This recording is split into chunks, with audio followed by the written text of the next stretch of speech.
নলবাৰীত বিদুষী মহিলা কিৰণময়ী দাসৰ দেহাৱসান। নলবাৰীৰ বৰভাগ ৰাজহ চক্ৰৰ অন্তৰ্গত মৰুৱা নিবাসী তথা ৫১ নং ওপৰ বৰভাগ গাঁও পঞ্চায়তৰ প্ৰাক্তন সভানেত্ৰী কিৰণময়ী দাসৰ আজি পুৱাৰ ভাগত গুৱাহাটীৰ এখন ব্যক্তিগত চিকিৎসালয়ত পৰলোক প্ৰাপ্তি ঘটে। মৃত্যুৰ সময়ত তেওঁৰ বয়স হৈছিল ৮১ বছৰ।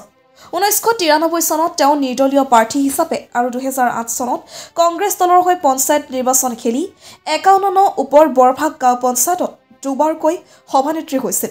এটা বৰ দুখৰ দিন।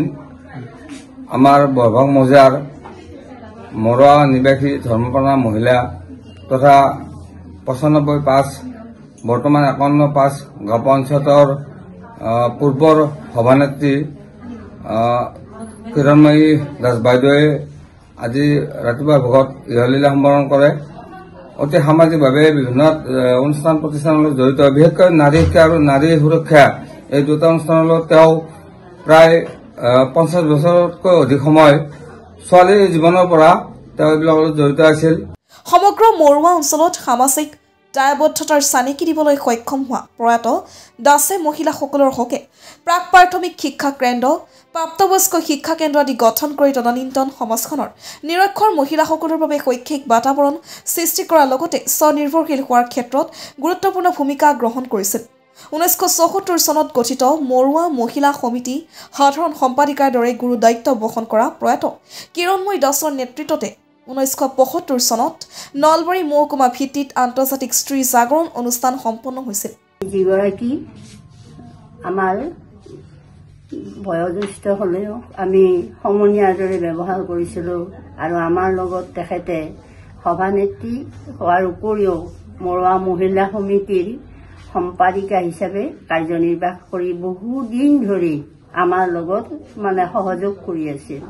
তাৰোপৰি আমাৰ মৰুৱা গাঁৱৰ যিবিলাক উন্নয়নমূলক কাম বা সভা সমিতি আদিত আমাৰ লগত সমানে সহযোগ কৰিছিল।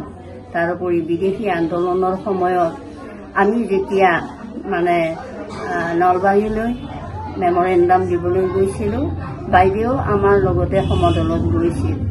আজি সন্ধিয়াৰ ভাগত তেওঁৰ অন্ত্যেষ্টিক্ৰিয়া সম্পন্ন কৰা হয়।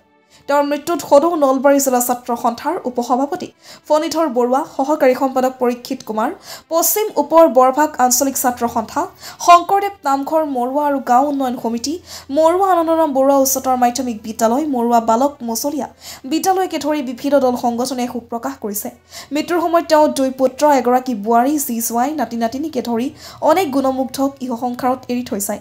অত্যন্ত ধৰ্মপ্ৰাণা আৰু অমায়িক স্বভাৱৰ বাইদেউৰ মৃত্যুত বৰ দুখ পাইছো।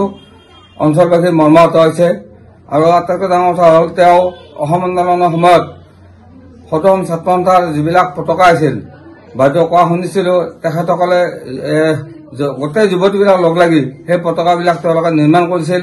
খুব ভালকৈ তেওঁলোকে ছাত্ৰ সন্থাৰ অনুষ্ঠানবিলাকত জড়িত হৈ পৰিছিল।